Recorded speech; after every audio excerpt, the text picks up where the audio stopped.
First thing we're gonna do is take the headlights and the headlight buckets off. We're gonna wire wheel some of this paint off so we can find our spot welds.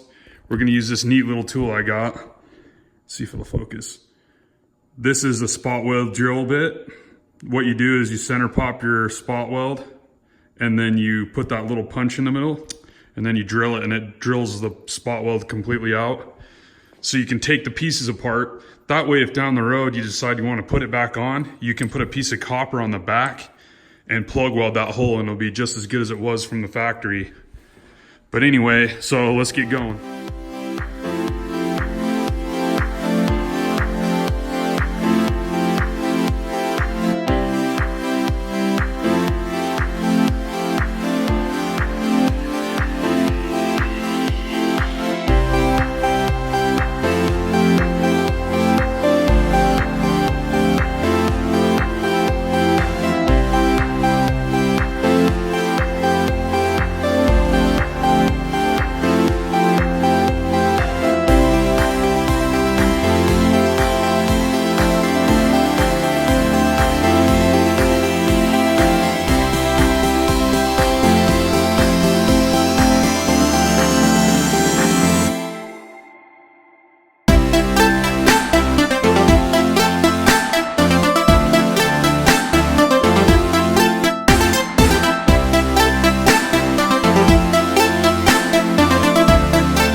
So just for your guys' information, this is the actual factory frame rail.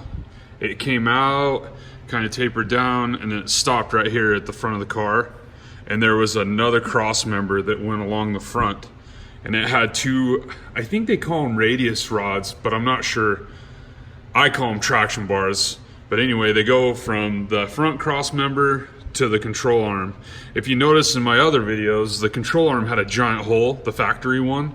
That's where that connected there. Before I decided to document this on YouTube, I was already hacking this car apart because I already had some plans. I mean, they've changed a little bit, but I cut that frame rail and I just tacked that cap on there. I didn't really go over that much. I figured some of you guys are probably wondering what I was doing there.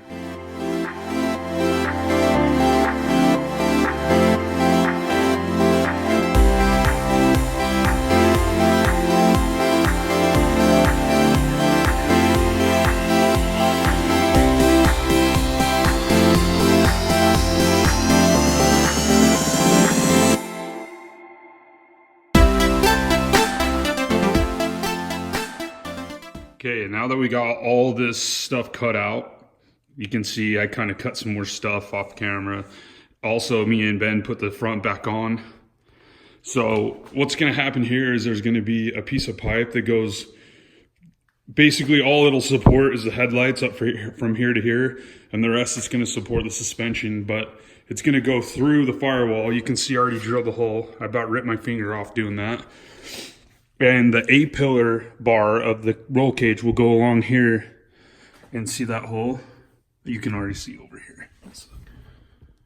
That's a dummy tube right there. That one I just put in where the A-pillar would mount, and it'll go up, have a bend right there, go all the way up and all the way back. On the other side, you can see how complex this piece of tube is. It goes through the firewall, through that cabin ventilation shaft thingy. See here, comes through that hole. It's got two different bends right there just to get it where it needs to go. There'll be tabs that come off this tube for the fenders. There'll be one here, here, here, and there. And there'll also be a gusset, a piece of pipe with some gusseting here, as well as a sill plate. Switching gears here for a minute, I wanted to show you something. So this is a ATV lift that I retrofitted to help do this swap. You can see I welded a mount there and 2 mounts underneath there. If we have the front of the car off, we can just wheel the engine in there and lift it to the exact height that we need. So let me show you here. You just pump on this pedal and then this releases it. It's gonna make this swap so much easier because it's hard to work when you have an engine hoist holding your engine, trying to level it and whatnot. This, I can just lift it right up to the height that we need, and then we can get our parts tacked on and then fine tune how it sits in there. And it's easy to move it back and forth and up and down, and pretty much every axis you can move it.